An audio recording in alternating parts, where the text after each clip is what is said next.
बहुरानी, अपनी मम्मी को फोन पर बता देना कि हमारे परिवार में पहला बच्चा होने पर सारी नंदों के लिए साड़ी के साथ साथ हीरे की नहीं तो सोने की अंगूठी तो अवश्य ही आती है। वैसे तो तुम्हारे बड़े ताऊ जी की बहू के घर से तो सबके कंगन आए थे। मंजली ताई जी ने कहा। अब ननंद एक होती तो मम्मी जी से कह भी देती, लेकिन ताऊ चाचा की मिलाकर 5 नंदे। मेरे परिवार में अकेले पापा कमाने वाले, अनेक खर्च, किसी तरह शादी की।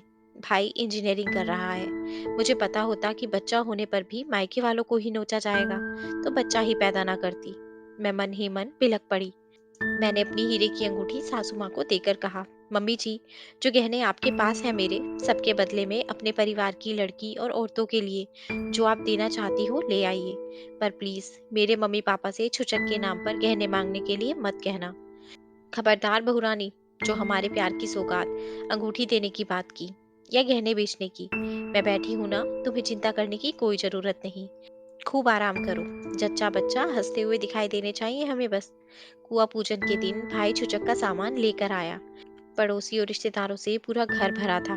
भाई नवजात शिशु को देखकर निहाल हो रहा था, लेकिन मुझे ये चिंता सता रही थी कि अब पूरा खानदान इकट्ठा होगा और यही पूछेगा कि छुचक में क्या आया। सासू माँ मुझे स्टोर रूम में ले गई और मुझे पीले रंग की बनारसी साड़ी पहनने के लिए देते हुए कहा, मम्मी जी लेकर आई हैं, खूब खिलेगी तुम पर। ये साड़ियाँ नंदों के लिए हैं। फिर उन्होंने दिखाने के लिए सामान रखना शुरू किया तो मेरी आंखें ही चौंधिया गई। सारे खानदान के कपड़े, चांदी के बर्तन, खिलौने, सारी ही बेटियों के लिए अंगूठियां और मेरे लिए हीरे जड़ित प्यारी सी चेन। सासू माँ छेंकती हुई सबको दिखा रही थी। उत्सव के बाद मैंने भाई से कहा, ये सब कैसे? बहन, मैं तो एक सूटकेस लाया हूँ बस। जो भी सामान है बस उसी में है। वो मैंने आंटी जी को दिया है। ना उन्होंने मुझसे पूछा कि क्या लाया है और ना ही मैंने बताया। तभी सासू माँ ने दुलारते हुए कहा, बिटिया, कुटुंब से लिया है तो देना ही पड़ता है। मैंने वो सामान भी इसके बीच में ही सजा दिया है। उन्होंने बहुत ही बढ़िया दिया है, लेकिन ये कुटुंब है ही इतना बड़ा कि कोई कितना देगा। मैं अपने हिसाब से खरीद कर लाई हूँ।